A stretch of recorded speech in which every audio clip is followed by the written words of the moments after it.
नमस्कार दोस्तों, मैं हूँ प्रशांत मयकर। मेरे इस चैनल में आपका स्वागत है। दोस्तों, आज मैं दिखाने वाला हूँ आपको कि कश्मीर का सबसे फेमस टूरिस्ट प्लेस है गुलमर्ग। तो गुलमर्ग में जाने के लिए आप कैसे जा सकते हैं, गुलमर्ग की हिस्ट्री क्या है, ज़्यादा करके मैं ये बताने वाला हूँ कि सुंदरता तो सारे लोग दिखाते हैं, लेकिन मैं उस सुंदरता के पीछे मुसीबतें कौन सी है वो भी दिखाने वाला हूँ। अगर उन आने वाले मुसीबतों को आप अच्छी तरह से समझें तो आपकी टूर सबसे बढ़िया हो जाएगी। तो दोस्तों चलो चलते हैं, मैं आपको थोड़े डिटेल्स दे देता हूँ। तो दोस्तों ये है एरिया श्रीनगर से 45 किलोमीटर्स के ऊपर तनमर्ग। तो तनमर्ग में दोस्तों हम लोग रुकते हैं क्योंकि यहाँ पे हम लोग ओवरकोट, शूज़ या ब्रेकफास्ट ये सारी चीज़ें हम लोग करते हैं। या तो किसी को शॉपिंग करना पड़ता है कि हैंड ग्लोव्स होते हैं, मंकी कैप, ये सारी शॉपिंग भी हम लोग यहाँ पे करते हैं। और इसके बाद हम लोग निकलते हैं वो खिलनमर्ग तक व्हीकल से। दोस्तों ये अभी तनमर्ग में भी बर्फ़बारी हो रही है और सारे पेड़ों के ऊपर भी बर्फ़ जमी हुई है। तो दोस्तों मैं आपको एक एक चीज़ बताने की कोशिश कर रहा हूँ। यह है तंगमर्ग, बारामूला ज़िले में एक छोटा सा सिटी है तंगमर्ग, और यहाँ से आगे 13 किलोमीटर गुलमर्ग है। तो दोस्तों अभी चलते हैं हम गुलमर्ग के लिए। सबसे पहली मुसीबत अगर आप जान ले तो अच्छी बात है।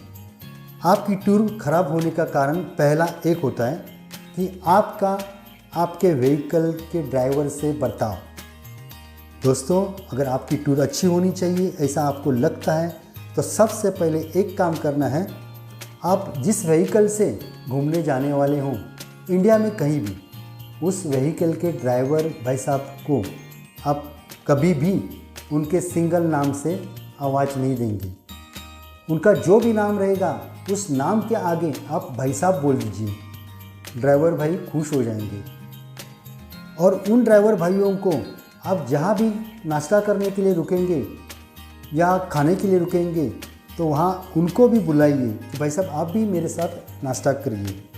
ये बात आप ड्राइवर से कीजिए, आप ड्राइवर से अच्छा बर्ताव कीजिए तो ड्राइवर भाई साहब भी खुश हो जाएंगे। उनको अरे तुरे मत कीजिए। और जब ड्राइवर भाई साहब खुश होंगे तो वो आपको रास्ते में जितने एक्स्ट्रा स्पॉट दिखते हैं वो सब बताएंगे, उसकी हिस्ट्री भी बताएंगे। तो दोस्तों अभी ये मेरे ड्राइवर भाई साहब हैं, उनसे मैं अच्छा बर्ताव कर रहा हूँ, तो इसीलिए मुझे उन्होंने बाजू में बिठाया है और मैं सारी शूटिंग कर रहा हूँ। और मुझे हेल्प भी करिए शूटिंग के लिए, जब गाड़ी स्लो करनी है तब स्लो भी करते हैं। दोस्तों इस गाड़ी की खासियत है, बाकी की सारी गाड़ियाँ बर्फ़बारी में चल नहीं सकती, आपकी टूर वहाँ भी ख़त्म हो सकती है। लेकिन इस गाड़ी की ये खासियत है कि इस गाड़ी के टायर को लोहे का चैन है, उस चैन के वजह से ये गाड़ी बर्फ़ में भी चलती है। तो दोस्तों अब रास्ते में जो आप दूतरपा देख रहे हैं पूरी बर्फ़बारी हो चुकी है और हो रही है। और ये जो साइड में पेड़ दिख रहे हैं ये पेड़ देवदार के हैं। दोस्तों इन्हीं पेड़ों के कारण कश्मीर अच्छा लगता है। देखिए आप इसकी सुंदरता देखिए, इन पेड़ों के ऊपर थोड़ा थोड़ा बर्फ जमा हुआ है, बहुत ही अच्छा लगता है। इनको एक्चुअली सूचीपर्णी वृक्ष कहते हैं, इनके ऊपर ज़्यादा बर्फ़ जमा नहीं होती है। तो दोस्तों यहाँ के सारे जो होटल्स होते हैं वो इन्हीं पेड़ की लकड़ी से बनाए हुए होते हैं, मतलब ये लकड़ी का ज़्यादा यूज़ होता है यहाँ पे। तो दोस्तों चलो अब निकलते हैं गुलमर्ग के लिए।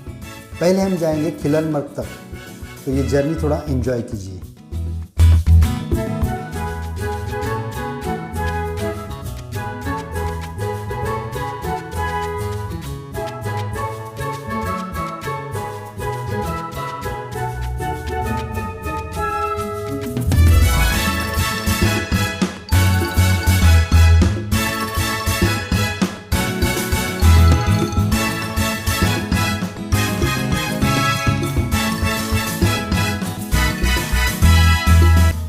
तो दोस्तों अब आप तैयार हो जाइए, आपके सामने दूसरी मुसीबत आने वाली है। ये मुसीबत थोड़ी बड़ी है। इस मुसीबत से आप बचते हैं तो आपके थोड़े पैसे भी बचेंगे। तो दोस्तों अब थोड़ी देर में गुलमर्ग का पार्किंग लॉट आने वाला है। तो इस बस में से हम लोग पार्किंग में उतरेंगे। हम लोग जैसे ही पार्किंग में नीचे उतरेंगे वैसे ही वहाँ पे 20-25 घोड़े वाले या गाइड या स्लेज वाले आ जाएंगे। आपको एक चीज़ बोलेंगे कि यहाँ से आपको तो जाना है गंडोला रोपवे तक, और पार्किंग से गंडोला रोपवे 1 किलोमीटर के ऊपर है। लेकिन ये सारे भाई लोग आपको बोलेंगे कि गंडोला रोपवे यहाँ से 4 या 5 किलोमीटर दूरी पे है, आप चल नहीं पाओगे। तो दोस्तों ऐसी कुछ बात नहीं है, चलने वाले सिर्फ 10 मिनट में वहाँ तक पहुँचते हैं। तो दोस्तों ये आपको स्लेज करने के लिए बोलेंगे या घोड़े करने के लिए बोलेंगे। जिनको पैर को कुछ मुसीबतें हैं, तकलीफ़ है, वो ज़रूर करें, लेकिन इनका रेट ज़्यादा होता है क्योंकि ये 1200 या 1500 रुपये बोलेंगे 1 किलोमीटर के लिए। तो दोस्तों सारे टूरिस्ट लोगों को परवड़ता नहीं है, समझे ना। तो मैं एक ही बोलूँगा आपको, अगर आपको स्लेज या घोड़ा करना ही है तो थोड़ा बार्गेनिंग कीजिए। 400 रुपया से स्टार्ट कीजिए, 400-600 में ये लोग आ जाएंगे। आपका भी फ़ायदा हो जाएगा, उनको भी रोज़ी रोटी मिलेगी। लेकिन दोस्तों ये जो 1200-1500 क्यों बोलते हैं, क्योंकि इनमें आपको पता नहीं होता है कि आप जिस गाड़ी से आते हो 100% नहीं, लेकिन थोड़े ड्राइवर कुछ ऐसे होते हैं कि उनका भी कमीशन होता है। उसके बाद में ये गाइड लोगों का भी कमीशन होता है। वो गाइड आपको लेके जाएगा घोड़े वाले के पास, तो ऐसे 3-4 लोगों का कमीशन होता है, इसके लिए ये रेट हाई होता है। दोस्तों आपको समझ में आएगी दूसरी समस्या क्या है, तो उससे कैसे बचना है वो अभी मैंने बता दिया है। तो दोस्तों ये जो आप देख रहे हैं स्लेज है, इसका भी 1200 रुपये लेते हैं और आप 10 मिनट में पैदल जाते हैं। मैं एक ही बोलूँगा, मैं किसी का नुकसान नहीं करना चाहता हूँ। यहाँ पे दोस्तों रोजी रोटी के लिए कोई साधन ही नहीं है, तो ये बेचारे लोग ये काम करते हैं। तो मैं इतना ही बोलूँगा, ये स्लेज के ऊपर जब आप बैठते हैं तो आपको थोड़ी मुसीबतें होंगी, क्योंकि आप खुद को ही संभालते रहेंगे तो आजू बाजू की ब्यूटी कब देखेंगे। अभी एक ग्रुप देखिए दोस्तों, ये चलते जा रहा है, आजू बाजू की ब्यूटी देखते जा रहा है, सबको हाथ दिखाते जा रहे हैं, ये बहुत एंजॉय कर रहे हैं। ये गंडोला अभी 5 मिनट में पहुंचने वाले हैं। लेकिन जो भाई साहब इस स्लेज के ऊपर बैठते हैं वो स्लेज पकड़ के ही रहते हैं ताकि गिरे ना, उनको डर लगता है कि शायद वो गिर भी सकते हैं। तो दोस्तों ये है दूसरी समस्या। अब मैं आपको ये जो आपके सामने ये बर्फीली चद्दर उड़ा हुआ एक इलाका दिख रहा है, इसके बारे में बताता हूँ। दोस्तों यह है किलनमर्ग। ये पार्किंग से लेकर गंडोला रोपवे तक का इलाका है ये किलनमर्ग। दोस्तों ये किलनमर्ग वर्ल्ड का सबसे फेमस गोल्फ कोर्स है, ये तो सबको पता होगा। और यहाँ पे विंटर में बहुत सारे स्पोर्ट्स होते हैं जो बर्फ़ में खेले जाते हैं, वो सारे स्पोर्ट्स होते हैं, जैसे कि स्कीइंग होता है, स्केटिंग होता है, ये सारे स्पोर्ट्स यहाँ पे होते हैं। तो दोस्तों इस ग्राउंड की खासियत है विंटर में ये तो इसके ऊपर पूरी तरह से बर्फ़ दिख रहा है आपको, लेकिन जब आप यहाँ पे जुलाई में आ जाएंगे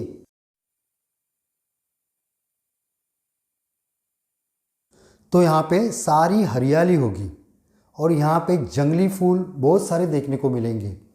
इसीलिए तो इस घाटी को फूलों की घाटी करके भी कहा जाता है। दोस्तों आपको तो पता होगा 40-50 साल पहले सारी हिंदी मूवी में जो शूटिंग होती थी वो यहाँ की ही होती थी। आपने तो एक गाना भी देखा होगा, जय जय शिव शंकर, वो जो गाना है वो यहीं पे शूट हुआ था। एक छोटा सा पार्किंग के सामने मंदिर है, उस मंदिर के बाजू में ही वो शूटिंग हुई थी। तो दोस्तों यह है किलनमर्ग। तो आप देख रहे हैं किलनमर्ग में बहुत सारे पिक्चर की शूटिंग हुई है, बॉबी पिक्चर की भी शूटिंग हुई थी, जो एक गाना है यहाँ के एक बंगले में हुआ था। हम तुम एक कमरे में बंद हो और चाबी खो जाए। यहाँ पे देखिए, ये पेड़ के ऊपर देखिए कितना बर्फ़ जमा हुआ है और बर्फ़बारी भी हो रही है, लोग भी एंजॉय कर रहे हैं। लेकिन यहाँ पे और एक देखना है कि इस बर्फ़ से कभी कभी पैर फिसलता है, तो आपको वो भी देखना है, धीरे से चलना है। देखिए दोस्तों, देखिए अभी भी ये लड़की गिर रही थी। तो इसलिए दोस्तों ये तीसरी मुसीबत है कि जब बर्फ़ में आप चलते हो तो संभाल के चलना है और धीरे से चलना है। दोस्तों आप देख रहे हैं भारी बर्फ़बारी हो रही है। तो इस बर्फ़बारी में कहीं मेरे जैसे फोटोग्राफर्स अगर होंगे तो और एक चीज़ करनी है, ये चौथी समस्या है। तो दोस्तों अपने पास कीमती कैमरे होते हैं तो यहाँ पे छाता ज़रूर लें, आपका कीमती कैमरा और मोबाइल सेफ रहेगा। अब दोस्तों आप सामने से देख रहे हैं एक जेसीबी के जैसा व्हीकल आ रहा है। तो ये व्हीकल पूरे ग्राउंड का जो बर्फ़ होता है वो लेवल में लाता है। दोस्तों और एक बात कहना चाहूँगा कि ये जो रास्ता छोटा सा दिख रहा है, आप उसी रास्ते से ही जाना है, कहीं भी यहाँ वहाँ नहीं जाना है। देखो ये जैसे कि दूसरी जगह जा रहे हैं, कुछ भी हो सकता है, वहाँ पे खाई भी हो सकती है, आप गिर सकते हैं, आपको पता नहीं होता है कि नीचे कितनी खाई है। तो दोस्तों जहाँ से रास्ता दिखाई देता है, लोग जाते हैं, उन्हीं के ही पीछे पीछे जाना है। तो ये दोस्तों देख रहे हैं आप, यहाँ के होटल्स हैं और ये पूरे बर्फ़ से ढके हुए हैं। देखिए दोस्तों इसके छत पे भी बहुत सारी बर्फ़ है। तो अभी एक 4-5 मिनट में ही गंडोला रोपवे आने वाला है। तो दोस्तों मुझे और एक बात कहनी है कि देखा आपने तो देखा होगा कि खिलनमर्ग में इतना सारा बर्फ़ है कि आप पूछो ही मत। और यहाँ पे सारे स्पोर्ट्स है। तो कोई कोई लोग गंडोला रोपवे से ऊपर नहीं जाते क्योंकि एक तो 750 रुपया जाता है, वक्त भी जाता है। तो नीचे भी एंजॉय कर सकते हैं करने वाले, ज़रूरी नहीं कि ऊपर ही जाना चाहिए। हाँ, लेकिन जिनको गंडोला रोपवे देखना है और राइड करनी है वही ऊपर जाए। तो आप ये देख रहे हैं कि यहाँ पे सारे गेम दिख रहे हैं, मतलब लोग नीचे भी एंजॉय करते हैं। हाँ, जिनको गंडोला रोपवे देखना है और उसकी राइड करनी है वो ज़रूर जाए। दोस्तों आप देखिए यहाँ पे मैंने कहा था कि रास्ते से चलते समय इधर उधर ना हो, ऐसी खाई होती है तो गिरने के चांसेस ज़्यादा होते हैं। ये आ गया देखो गंडोला रोपवे। दोस्तों यहाँ से हम लोग खिलनमर्ग से हम लोग जाने वाले कोंगुरी तक, और इसका किराया है 740 रुपया। और कोंगुरी ये फेज़ 1 है। दोस्तों विंटर में फेज़ 2 बंद होता है, अफरावत करके फेज़ 2 है, लेकिन लोग फेज़ 1 तक ही जाते हैं, कोंगुरी तक ही जाते हैं। तो दोस्तों अब हम राइड कर रहे हैं गंडोला रोपवे की। साइड में आप देख रहे हैं पूरे पेड़ों के ऊपर बर्फ़ जमी हुई है, और जैसे जैसे हम ऊपर जा रहे हैं वैसे वैसे बर्फ़बारी ज़ोर से हो रही है। तो देखिए दोस्तों एंजॉय कीजिए। अब हम पहुंचने वाले हैं कंगोरी। ये देखिए दोस्तों, ये आपने व्हील देखा होगा, ये व्हील बुलकार का है और इस रोपवे को बुलकार का व्हील यूज़ किया गया है और उसे ऑपरेट किया जाता है। यह एक ट्रॉली दोस्तों, इसमें 6 लोग बैठते हैं। तो देखिए दोस्तों लोग आ रहे हैं, बहुत सारे लोग आ रहे हैं, एक के पीछे एक ट्रॉली है। ये एशिया की सबसे ऊंचाई की ट्रॉली है। देखिए दोस्तों ये भी एक अलग एक्सपीरियंस है। तो दोस्तों आप पहुंच गए हैं कंगोरी फेज़ 1।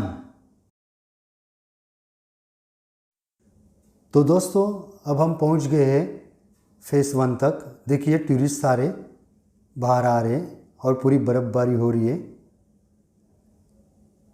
दोस्तों ये फेज़ 1 क्यों बनाया गया?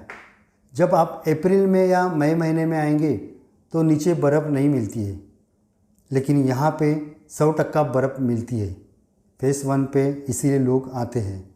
और जब मई के एंड में आते हैं कोई टूरिस्ट, तो उनको शायद फेज़ 1 पे भी बर्फ़ नहीं मिलती, तो इसीलिए यहाँ पे फेज़ 2 बनाया गया है जो अफरावत माउंटेन के ऊपर है।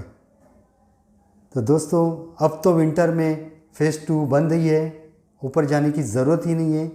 फेज़ 1 में ही बहुत सारे स्पोर्ट्स है और यहाँ पे छोटे मोटे स्टॉल्स भी हैं जहाँ पे आपको थोड़ा का हो ना लेकिन खाना मिलता है, मतलब मैगी, ऑमलेट पाव या ऐसे कुछ मिल जाता है।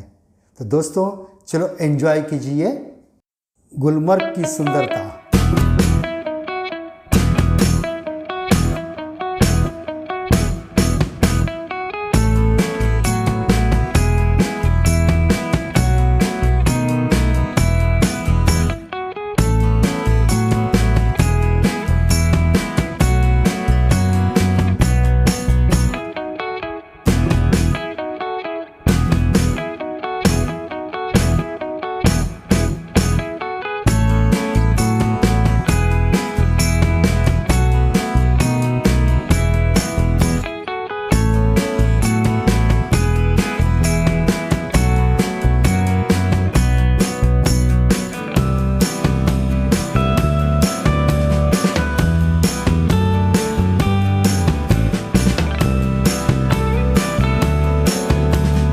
तो दोस्तों कैसा लगा ये वीडियो आपको?